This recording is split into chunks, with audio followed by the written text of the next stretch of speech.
அல்லேலூயா. ஆண்டுடைய நாமம்.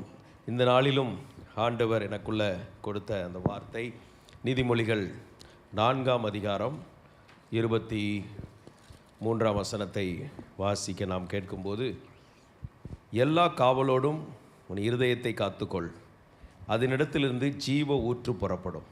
எல்லாரும் சேர்ந்து ஒரு விஷயம் வாசிப்போமா? எல்லா காவலோடும் உன் இருதயத்தை காத்துக்கொள், அதனிடத்திலிருந்து ஜீவ ஊற்று வெளிப்படும். நமக்குள்ள ஆண்டவர் ஜீவ ஊற்றை வைத்திருக்கிறார். ஆண்டவர் இயேசு சொல்லுகிறார், என்னை விசுவாசிக்கிறவன் உள்ளத்திலிருந்து ஜீவ தண்ணீர் உள்ள நதிகள் பாயும். நம் ஒவ்வொருவருக்குள்ள இருந்தும் பரிசுத்த ஆவியானவர் பலமான கிரியைகளை செய்ய அவர் விரும்புகிறார். அந்த கிரியைகளை நாம் காண்பதற்கு நம்ம செய்ய வேண்டிய முக்கியமான ஒரு காரியம்தான் இந்த வசனத்தில் சொல்லப்பட்டிருக்கிறது. நீ எல்லா காவலோடும் உன் இருதயத்தை காத்துக்கொள். நம்ம இருதயம் பாதுகாக்கப்படும் போது அந்த ஜீவ ஊற்று வெளிப்படும். தேவனுடைய அந்த ஜீவ ஊற்று நம்மில் வெளிப்படுவதற்கு நம்முடைய இருதயம் பாதுகாக்கப்பட வேண்டியது அவசியமாக இருக்கிறது. மனிதனுடைய இருதயத்தை குறித்து பல கோணங்களிலே வேதத்திலே நாம் பார்க்கிறோம்.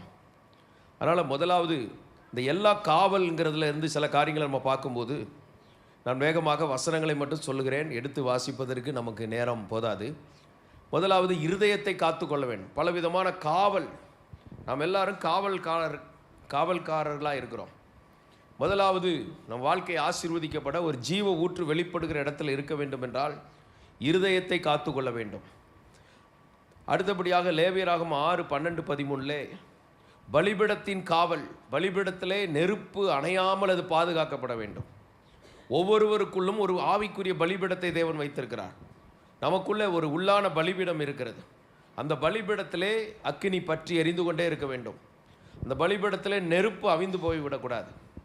எப்பொழுதும் அதில் அக்கினி இருந்து கொண்டே இருக்கணும். அப்போதான் நம்மிலிருந்து அக்கினி புறப்படும். எப்பொழுதும் துதித்து கொண்டு இருப்பது, ஆராதித்து கொண்டு இருப்பது, நாங்கள் இடைவிடாமல் ஆராதிக்கிற எங்கள் தேவன். இடைவிடாமல் ஆராதிப்பது, வசனத்தை தியானிக்கும் போது அக்கினி மூண்டது, இப்படி ஜபிக்கும் போது அக்கினி மூண்டது, இவ்விதமாக எல்லார் சபையாராய் கூடி ஜபிக்கும் போது அக்கினி நாவுகள் உண்டானது.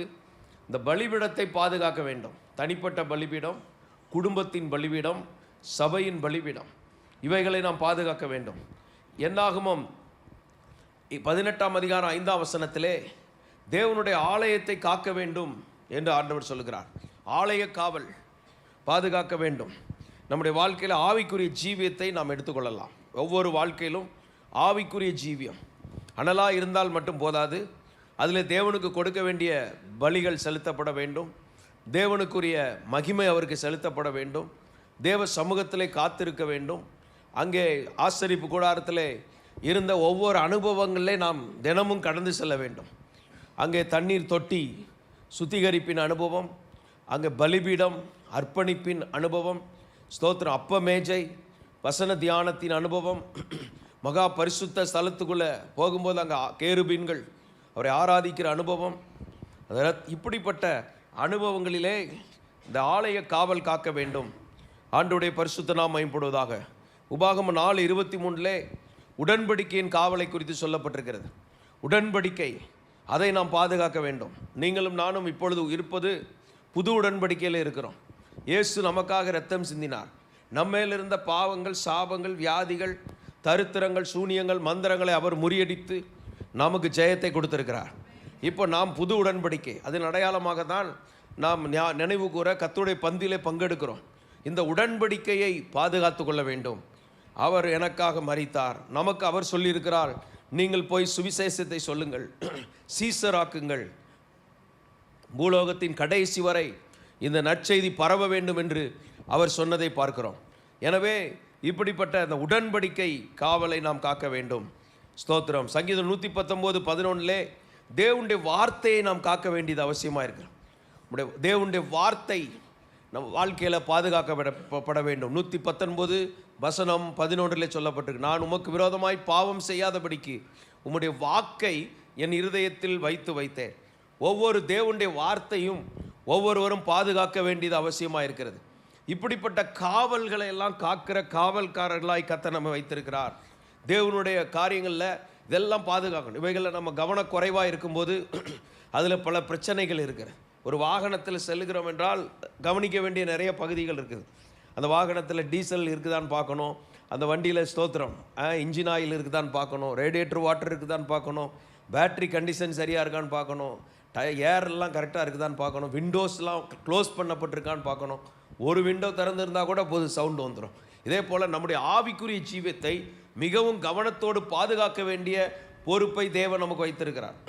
உம்முடைய வார்த்தையின்படி தன்னை காத்து கொள்வதனால் ஒரு வாலிபனுடைய வாழ்க்கை சுத்திகரிக்கப்படுகிறது. எனவே தேவ பிள்ளைகள் ஒவ்வொன்றிலும் கவனமாக இருக்க வேண்டியது அவசியமாக இருக்கிறது. அடுத்தது 2 தீமோத்தேயு 4:7 விசுவாசத்தை காத்து கொண்டேன் என்று சொல்கிறார். நம்ம ஒவ்வொரு விசுவாசம், கர்த்தர் நமக்கு கொடுத்திருக்கிற விசுவாசம், நாம் விசுவாசிக்கிற உபதேசங்கள், தனிப்பட்ட வாழ்க்கைக்குரிய உபதேசங்கள், இந்த விசுவாசம் கர்த்தர் எனக்காக யாவையும் செய்து முடிப்பார், என் காரியங்களை அவர் பொறுப்படுத்தி நடத்துவார். இப்படிப்பட்ட விசுவாசத்தை காத்து கொள்ள வேண்டியது அவசியமாக இருக்கிறது. 1 பேதுரு 1:15-16 சொல்லப்பட்டிருக்கும் போது 1 பேதுரு 1:15-16 வசனங்களில் சொல்லப்பட்டிருக்கு, நம்ம ஒவ்வொருவரும் உங்களை அழைத்தவர் பரிசுத்தராக இருக்கிறது போல நீங்களும் உங்கள் நடக்கைகள் எல்லாவற்றிலும் பரிசுத்தராக இருங்கள். பரிசுத்தத்தை காத்துக்கொள். ஒவ்வொருவரும் பரிசுத்தத்திலே, நாம் பரிசுத்தத்திற்கு அழைக்கப்பட்டோம். நாம் அசுத்தத்திற்கு அல்ல, பரிசுத்தத்திற்கு தேவன் நம்மை அழைத்தார். இந்த உலகம் நம்மை கரைப்படுத்துகிறது, இந்த உலகத்தின் காரியங்கள் நம்மை கரைப்படுத்துகிறது. இவைகளிலே கரைபடாதபடி ஸ்தோத்திரம் கரைதிரை பிழையற்ற மனவாட்டியாக இருக்கப்பட பரிசுத்தத்தை காத்துக்கொள்ள வேண்டும். ஸ்தோத்திரம். அடுத்தபடியாக மத்தேயு 26:41 அல்லது கொலோசியர் 4:2 அங்கே விழித்திருந்து ஜெபம் பண்ணுங்கள் என்று ஆண்டவர் இயேசு சொல்கிறார். ஜெப காவலை நாம் காத்துக்கொள்ள வேண்டும். சோதனைக்கு உட்படாதபடிக்கு விழித்திருந்து ஜெபம் பண்ண வேண்டும். ஒரு தேவ பிள்ளை இவைகளை காத்து கொள்ளும் போது அடுத்த ஸ்டேஜுக்கு வர முடியும். காத்து கொள்றதிலே நம்ம கவனம் இல்லைன்னா அடுத்த ஸ்டேஜுக்கு வர முடியாது. திரும்ப சொல்லுகிறேன், பலிபீட காவலை நாம் காக்க வேண்டும், இதய காவலை காக்க வேண்டும், தேவாலய காவல் அது நாம் பாதுகாக்கப்பட வேண்டும். ஆலயத்தை பராமரிக்கிற பொறுப்பு ஒவ்வொருவருக்கும் தேவன் தந்திருக்கிறார். உடன்படிக்கையின் காவல், நமக்கும் தேவனுக்கும் உள்ள உடன்படிக்கைகள், சில தனிப்பட்ட பிரதிஷ்டைகள் பண்ணியிருப்போம், தனிப்பட்ட தீர்மானங்கள் எடுத்திருப்போம். ராஜ போஜனத்தால் நான் என்னை தீட்டுப்படுத்த மாட்டேன், இந்த இப்படிப்பட்ட சில பிரதிஷ்டைகள் உங்களுக்கு இருந்திருக்கும். அவைகளை நாம் பாதுகாக்க வேண்டியது அவசியம். அடுத்தபடியாக வார்த்தைகளை நாம் தேவனுடைய வாக்கை இருதயத்தில் வைத்தேன், உடைய வார்த்தை கிடைத்தவுடன் உட்கொண்டேன். வார்த்தைகளை காக்க வேண்டிய காவலர்களாக நாம் இருக்கிறோம். சோத்திரம். விசுவாசத்தை காத்துக்கொள்ள வேண்டும். தேவன் ஒவ்வொருவருக்கும் விசுவாசத்தை கொடுத்திருக்கிறார். விசுவாசத்தை தொடங்குகிறவரும் முடிக்கிறவரும் உங்களுக்கு ஒரு விசுவாசத்தை கொடுத்திருப்பார். அந்த விசுவாசத்தை அவர் செய்து முடிப்பதற்கு போதுமானவராக இருக்கிறார். இப்படி அடுத்து பரிசுத்த காவல், அந்த பரிசுத்தத்தை காத்துக்கொள்ள வேண்டும் வாழ்க்கையில். ஸ்தோத்திரம். ஒரு விசுவாசியாக இருந்தவன் பரிசுத்தவானா வாழ்றதே பெரிய விஷயம். அதை கர்த்தர் நமக்கு உதவி செய்கிறார், ஆவியானவர் உதவி செய்கிறார். இல்லைன்னா கரைப்பட்டவர்களாய் மாறி விடுவோம். ஆண்டவர் கரைபடாத மனவாட்டியை அவர் எடுத்துக்கொள்ள வரப்போகிறார். எனவே இதெல்லாம் பரிசுத்தாவி நமக்கு உதவி செய்கிறார். தேவ பிரசன்னம் நமக்கு உதவி செய்கிறது. இதில் ஏதாவது குறைவுகள் வரும்போது இயேசுவின் ரத்தம் நம்மை கழுவி பரிசுத்தப்படுத்துகிறது. அல்லேலூயா. அவருடைய இரத்தத்தினால். அதனால தான் அனுதினமும் நம்மை தேவனுக்கு ஒப்பு கொடுக்க வேண்டும். நம்மில் பாவம் இல்லை என்று சொன்னால் நம்மை வஞ்சிக்கிறவர்களாக இருப்போம். நம்முடைய பாவங்களை நாம் அறிக்கையிட்டால் எல்லா அநியாயத்தை நீக்கி நம்மை சுத்திகரிக்க அவர் உண்மை நீதி உள்ளவராக இருக்கிறார். எனவே பரிசுத்த காவல் என்று இருக்கிறது. இவைகள் எல்லாம் காவல் காக்க கர்த்தர் கிருபை தருவாராக. ஸ்தோத்திரம். அதில் இந்த காவல் எதெல்லாம் காக்கணும் என்ற குறிப்பில் ஜெப காவல் இருக்கிறது. ஜெப வாழ்க்கையில நாம் சோர்ந்து போகாதபடி அவைகளை காக்க கர்த்தர் நமக்கு கிருபை தருவாராக. அல்லேலூயா. இதெல்லாம் பொதுவாக நம்ம கவனிக்க வேண்டிய காவல். அடுத்த 2வது பகுதியாக நான் உங்களுக்கு சொல்ல விரும்புகிறேன். தனிப்பட்ட வாழ்க்கையிலே நாம் காக்க வேண்டிய சில குறிப்புகளையும் வேகமாக சொல்லுகிறேன். நீங்கள்லாம் முதிர்ந்தவர்கள், உங்களுக்கு ஸ்தோத்திரம் ப்ரொஃபஸர் லெவலில் சொல்லிக்கொண்டே போகலாம். நல்லா கவனிக்கிறீங்க, அப்சர்வேஷன் இருக்கிறதுனால அதே டோனில் வேகமாக போக விரும்புகிறேன். இதில் நம்ம எல்லா காவலோடு நாம் காக்க வேண்டிய அடுத்த பகுதி என்னவென்று பார்த்தால், ஸ்தோத்திரம், நம்முடைய கண்களை பாதுகாக்க வேண்டும். நம்முடைய கண்கள் ஸ்தோத்திரம் இச்சையினால் நிரப்பப்பட்ட கண்களாக இருக்கக்கூடாது, பாலினால் கழுவப்பட்ட கண்களாக இருக்க வேண்டும். ஸ்தோத்திரம். தெய்வீக பார்வை. இயேசு ஸ்தோத்திரம் அவருடைய பார்வை திரளான ஜனங்களை கண்ட உடனே அவர் மனதுருகினார். அது மாத்திரமல்ல, பேதுரு அவரை மறுதலித்த போது இயேசு அந்த பகுதியில் அப்படியே வந்து திரும்பி பார்க்கிறார். திரும்பி பார்த்த உடனே மனம் கசந்து அழுதான். தெய்வீகத்தை வெளிப்படுத்துகிற கண்களாய் நம்முடைய கண்கள் இருக்க வேண்டும். ஆண்டவருக்கு மகிமை உண்டாகட்டும். கண்களில் இருக்கிற தீமைகள், வன்கண்கள் நமக்குள்ள இருக்கக்கூடாது. நம்முடைய கண்கள் தெய்வீகத்தினால் நிரப்பப்பட்டு அபிஷேகத்தால் நிரப்பப்பட்ட கண்களாக இருக்க வேண்டும். அல்லேலூயா, ஸ்தோத்திரம், ஆண்டவருக்கு மகிமை. ஒரு பெரிய தேவ மனிதன் சார்ல்ஸ் பின்னியன் என்கிறேன், அவர் ஸ்தோத்திரம் ஃபேக்டரி ஒன்றுக்கு போன போது சிலர் அவரை பரியாசம் பண்ணினார்களாம். திரும்பி பார்த்தபோது அவர்கள் எல்லாம் அழுது மனம் திரும்பினார்களாம். இன்றைக்கு இந்த கண்களிலிருந்து கூட எழுப்புதலை கர்த்தர் கொண்டு வர வல்லவராக இருக்கிறார். அல்லேலூயா. நாம் போகிற வழியிலே ஜனங்களை பார்க்கும் போதே நம்ம கண்களின் நம்முடைய பார்வையை ஒரு ஜெபமாய் மாறுவதாக, நம்முடைய பார்வையிலிருந்து வல்லமை வெளிப்படுவதாக. அப்படிப்பட்ட நம்முடைய கண்கள் இந்த நாட்களில் அபிஷேகம் பண்ணப்பட்ட கண்களாக இருக்க வேண்டும். அடுத்தபடியாக நம்முடைய காதுகள் பாதுகாக்கப்பட வேண்டும். இந்த செவிகளில் தேவனுடைய சத்தம் கேட்க வேண்டும். வேதம் சொல்லுகிறது, காதுள்ளவன் கேட்க கடவன். காதுள்ளவன் தேவனுடைய சத்தத்தை, ஆவியானவர் சபைகளுக்கு சொல்லுகிறதை காதுள்ளவன் கேட்க கடவன். இந்த பரிசுத்தாவி சொல்லுகிற வார்த்தைகளை தினமும் கேட்க வேண்டும். ஸ்தோத்திரம். கர்த்தாவே சொல்லும், அடியேன் கேட்கிறேன். என்றைக்கு அந்த சாமுவேல் தேவ சத்தம் கேட்கிறவனாய் அவன் தொடங்கினானோ அன்றிலிருந்து அவனுடைய வாழ்க்கை ஆசீர்வதிக்கப்பட்டது. அல்லேலூயா. உலகத்தின் சத்தங்கள் நம்முடைய காதுகளில் கேட்கக்கூடாது. மற்றவங்களை குறை பேசுகிற சத்ருவின் சத்தங்கள், பலவித ஆவிகள் இருக்கிறது. அந்த சத்தங்கள் நம்மை மேற்கொள்ளாதபடி தேவ சத்தம் கேட்கிறதாய் நம்முடைய செவிகள் பாதுகாக்கப்பட வேண்டும். அல்லேலூயா. ஆண்டவருக்கு மகிமை உண்டாவதாக. அடுத்தபடியாக நம்முடைய வாய்க்கு காவல். என் வாய்க்கு காவல் வையும் என்று சொல்கிறார். வாயின் வார்த்தைகள் ஸ்தோத்திரம் கர்த்தருக்கு பிரியமானதா இருக்கணும். ஏனென்றால் சொற்களின் மிகுதியில் பாவம் இல்லாமல் போகாது. ரொம்ப ரொம்ப கவனமாக இருந்து நம்முடைய வார்த்தைகளில் கவனமாக இருக்க கர்த்தர் கிருபை செய்வார். அதோடு சேர்ந்து நம்முடைய நாவு, ஸ்தோத்திரம், நாவு நெருப்பு தான். இந்த நாவில் நெருப்பு இருக்கிறது. இந்த நெருப்பு எப்படிப்பட்ட நெருப்பு? ஸ்தோத்திரம், காட்டை கொளுத்தக்கூடிய நெருப்பு, வாயில் சக்கரத்தை கரைப்படுத்தக்கூடிய நெருப்பு. இந்த நாவில் நான் கவனமாக இருக்கணும். நாவிலே ஸ்தோத்திரம் பாலும் தேனும் ஓடுகிறது என்று அங்கே மணவாட்டியை குறித்து சொல்லப்பட்டிருக்குது. சிலர் ரட்சிக்கப்படாத தேவ ஆவிக்கு ஒப்பு கொடுக்காத அந்த நாவில் விரியன் பாம்பின் விஷம் இருக்கிறது. அல்லேலூயா. பாம்பெல்லாம் வர வேண்டாம். ஒரு நபரை பேச விட்டாலே ஒரு குடும்பத்தை காலி பண்ணிடலாம். ஆண்டவருக்கு மகிமை. அந்த நாவின் கீழே பரிசுத்தாவிக்கு இடம் கூடாத அந்த நாவு, அது விரியன் பாம்பின் விஷம். கட்டு விரியன் என்று சொல்லுவாங்க, 8 அடி விரியன் சொல்லுவாங்க. ஒரு 2 அடி எடுத்து வைக்கிறதுக்குள்ள ஆளை காலி பண்ணிடும். இந்த ஜீவனு அன்று அதில் தான் வைத்திருக்கிறார். நம்ம ஜீவனா இருக்கிறதுக்குரிய வார்த்தையை நம்ம நாவில் வைத்திருக்கிறார்.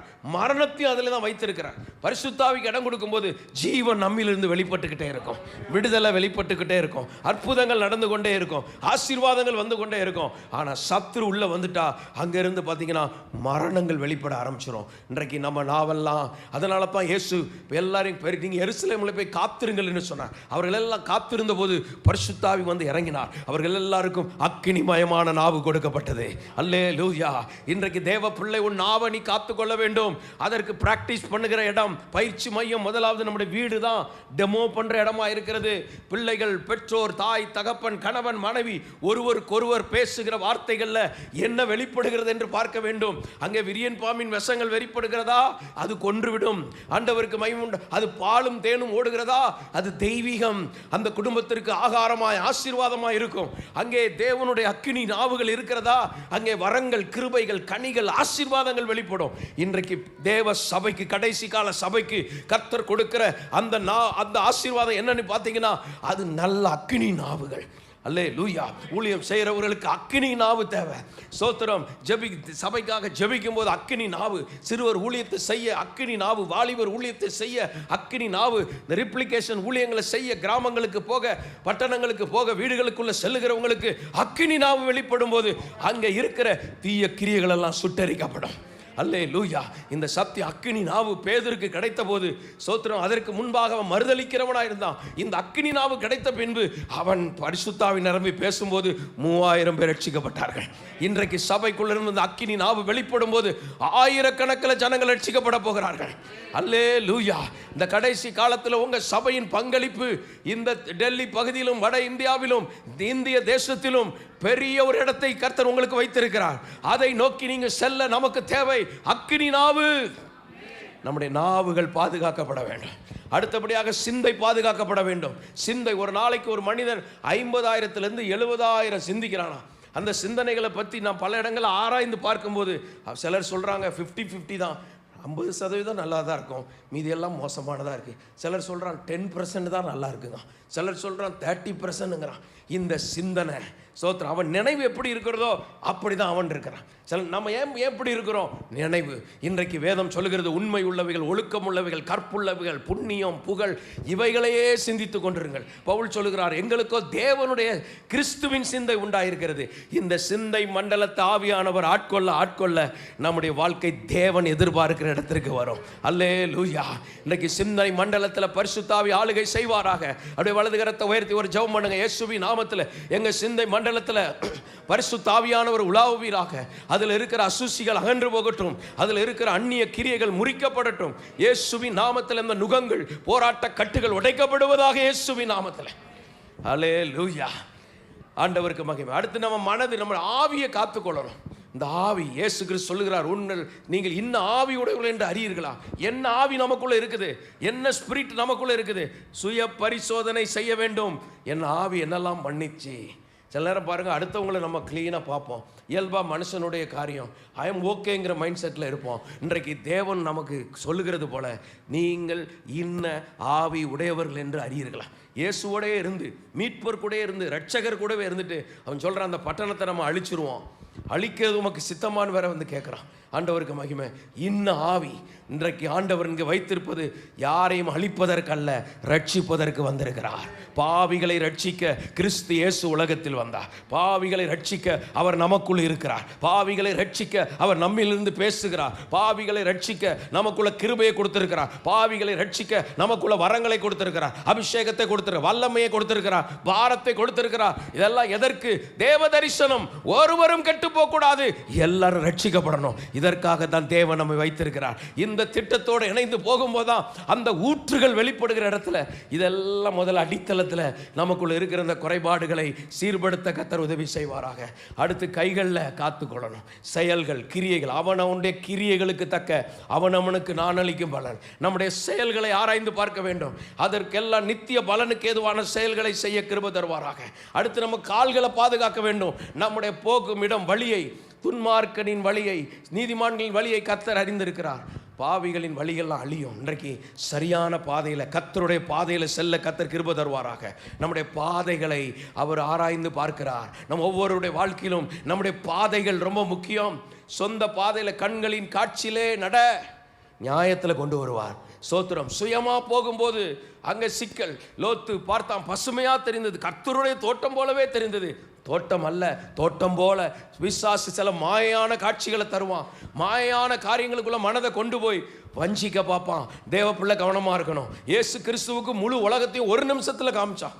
பிசாசு உலகத்தை காமிக்கிறதுக்கு ஒரு நிமிஷம் தான் எடுத்தான். முழு உலகத்தின் ராஜ்யத்தை ஒரு நிமிஷத்துல காண்பிச்சு, என்ன பணிந்து கொண்டா தருவேனா இன்றைக்கு. ஆனால் இயேசு ஜெயித்தார். இன்றைக்கு நம்ம வாழ்க்கையில் சத்ருவின் கிரியைகளுக்கு விலகி வாழ கிருபை தருவாராக. எல்லாம் கரங்களை உயர்த்தி, இயேசுவின் நாமத்தில் எங்கள் வாழ்க்கையில் சத்ரு காண்பிக்கிற மாயான காட்சிகள், சத்ரு காண்பிக்கிற வழிகளுக்கு நாங்கள் எங்களை தப்புவித்து வாழ உதவி செய்வீராக. அல்லேலூயா. இதெல்லாம் நம்ம வாழ்க்கையில் பாதுகாக்கும் போது அடுத்தபடியாக கர்த்தர் நமக்கு கொடுத்துருக்கிற அந்த இருதயத்தை அப்படியே கர்த்தர் கையில் ஒப்பு கொடுக்கணும். வேதம் சொல்லுகிறது, நல்ல மனுஷன் தன் நல்ல இருதயத்திலிருந்து நல்லவைகளை எடுத்து கொடுக்கிறான். அல்லேலூயா. நீங்களும் நானும் வசனத்தால் நிரப்பப்பட்ட இருதயமாக மாறணும். உங்களுடைய வாக்கையின் இருதயத்தில் வைத்தேன். இவ்வளவு மண்பாண்டங்களில் அந்த பொக்கிஷங்களை பெற்றிருக்கிறோம். பொக்கிஷங்களை கர்த்தர் உங்களுக்கு வைத்திருக்கிறார். நமக்குள்ள தேவன் நிறைய பொக்கிஷங்களை தருகிறார். அல்லேலூயா. பரலோக பொக்கிஷங்கள், இந்த பூமியில் தேவனுக்கு பிரதிநிதியாக செயல்படுகிற பொக்கிஷம். பாஸ்டர் சாலமோன் அவங்க இருதயத்துக்குள்ள கர்த்தர் நிறைய பாரங்களை கொடுத்திருக்கிறார். அதை சுமந்து தான் அங்கும் இங்கும் வேகமாக இந்த கடைசி காலமோ முந்தின காலமோ, வாழ்க்கை கொஞ்ச காலம்தான், அதை கர்த்தருக்காக பயன்படுத்தணும்ட்டு அந்த பொக்கிஷத்தை சுமந்து தெரிகிறார். இந்த நல்ல இருதயம். ஸ்தோத்திரம். நன்மைகள். நல்ல மனுஷன் தன் நல்ல இருதயமாகிய பொக்கிஷத்திலிருந்து நல்லவைகளை எடுத்து கொடுக்கிறான். நீங்கள் அநேகருக்கு நல்லவைகளை கொடுக்கிறவர்கள்.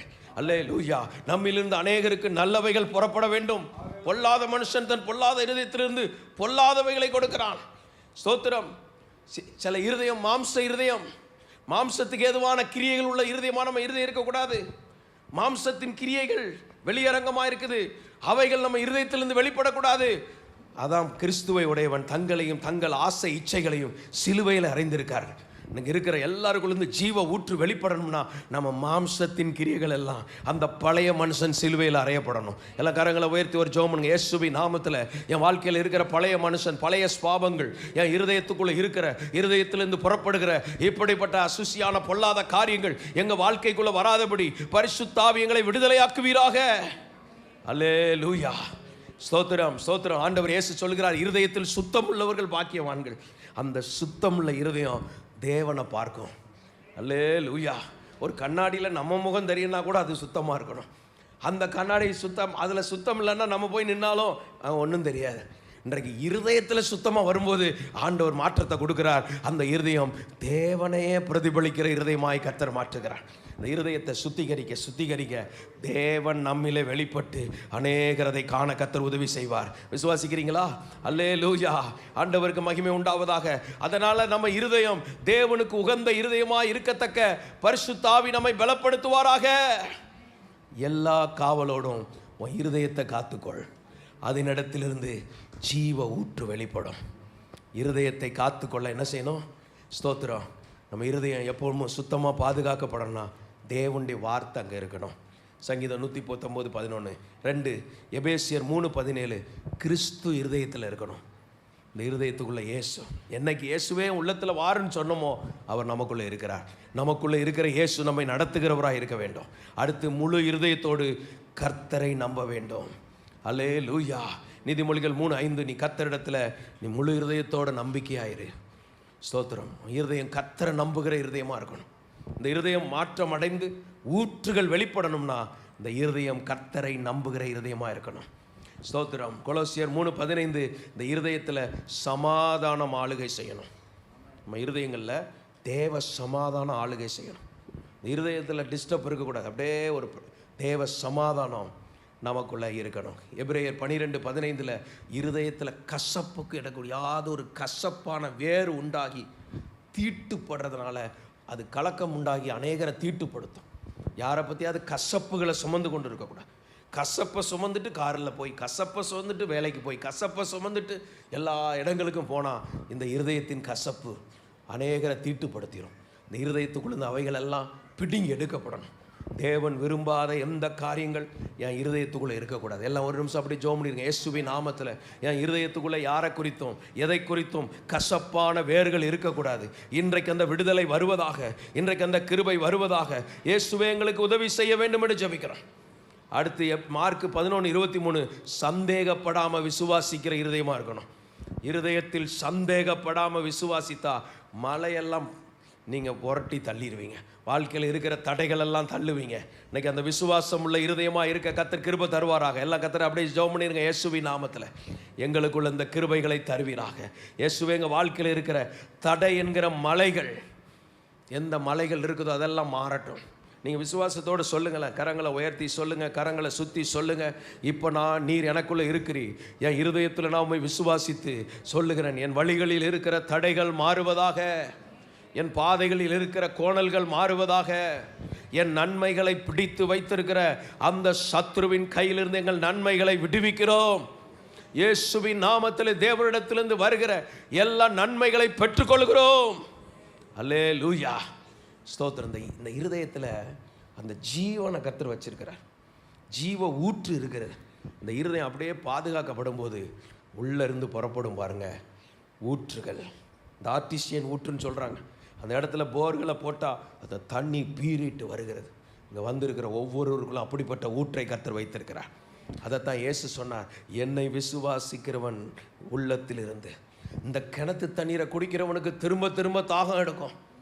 இந்த செல்ஃபோனில் தண்ணி குடிக்கிறவனுக்கு திரும்ப திரும்ப தாகம் எடுக்கும். இந்த இன்டர்நெட்டில் தண்ணியை குடிக்கிறவனுக்கு திரும்ப திரும்ப தாகம் எடுக்கும். அவன் என்ன சொல்கிறான், இவன் என்ன சொல்கிறான், இதை பார்க்குறவனுக்கு திரும்ப திரும்ப தாகம் எடுக்கும். ஆனால் இயேசு அந்த ஜீவ ஊற்ற உள்ள வச்சுட்டா அது அவனுக்குள்ளேருந்து புறப்பட்டு கொண்டே இருக்கும். அது அவனுக்குள்ளேருந்து செழிப்பாக்கி கொண்டே இருக்கும். அவன் வாழ்க்கையை செழிப்பாக்குறது மட்டுமல்ல, அவன் குடும்பம் செழிப்பானதாக மாறும். அவன் பார்க்கிற குடும்பங்கள் அவன் அநேகருக்கு ஆசீர்வாதமாய் கர்த்தர் இந்த இருதயத்திலிருந்து ஊற்றுகள் புறப்படும். அல்லேலூயா. அந்த ஜீவன் கிறிஸ்து ஜீவனாக இருக்கிறார். தேவன் ஜீவனாக இருக்கிறார். தேவ வார்த்தை ஜீவனாக இருக்குது. நமக்கு கொடுத்த விசுவாசம் ஜீவனாக இருக்குது. நமக்குள்ள அந்த ஜீவன் நித்திய ஜீவனாக இருக்குது. நமக்குள்ள இருக்கிற பரிசுத்தாவி நமக்கு ஜீவனாக இருக்கிறார். நம்ம பண்ணுற ஜபங்கள்ல ஜீவன் இருக்கிறது. நம்ம பரிசுத்த வாழ்க்கையே ஜீவனாக இருக்குது. அந்த நீதி பாதையிலே ஜீவனை கர்த்தர் வைத்திருக்கிறார். அவர் கொடுக்கிற திவ்ய ஞானம் ஜீவனாய் மாறுகிறது. இயேசு நமக்கு ஜீவ அப்பமாய் இருக்கிறார். அல்லேலூயா. இந்த ஜீவ தண்ணீர்கள் பாயும் போது தான் ஊழியக்காரங்க வந்து நிற்கும்போது சிலர் குணமாகறாங்க, சிலர் விடுவிக்கப்படுறாங்க. வசனம் ஞானமாக வருது, வசனம் அறிவை போய் உணர்த்துறது, வசனம் கட்டுகளை உடைக்கிறது. கர்த்தர் எழுந்தருளுகிறார், அவருடைய கிரியை நடக்கிறது. பிசாசின் ராஜ்யம் அழிக்கப்படுகிறது, தேவ ராஜ்யம் கட்டப்படுகிறது. ஓ, எல்லாம் புதிதாகிறது. நீங்களும் நானும் இந்த டெல்லியை புதிதாக்குகிறவர்கள். நியூ டெல்லிங்கிறோம். இயேசு நியூ லைஃபை கொடுக்கிறார், நியூ பிளெஸிங்ஸை கொடுக்கிறார். எல்லாம் புதிதாகிறது. ஒருவன் கிறிஸ்துவுக்குள் இருந்தால் புது சிருஷ்டி, பழையவைகளுக்கு இடமில்லை, ஜீவ ஊற்று வெளிப்படுவதாக. நம்ம எல்லாரும் கர்த்தரை ஸ்தோத்திரம் பண்ணுவோம். அந்த வார்த்தைகளை கர்த்தர் கொடுத்ததற்காக, இந்த வார்த்தைகளை கவனித்த ஒவ்வொருவருக்குள் இருந்து இந்த ஜீவ ஊற்று வெளிப்படுவதாக.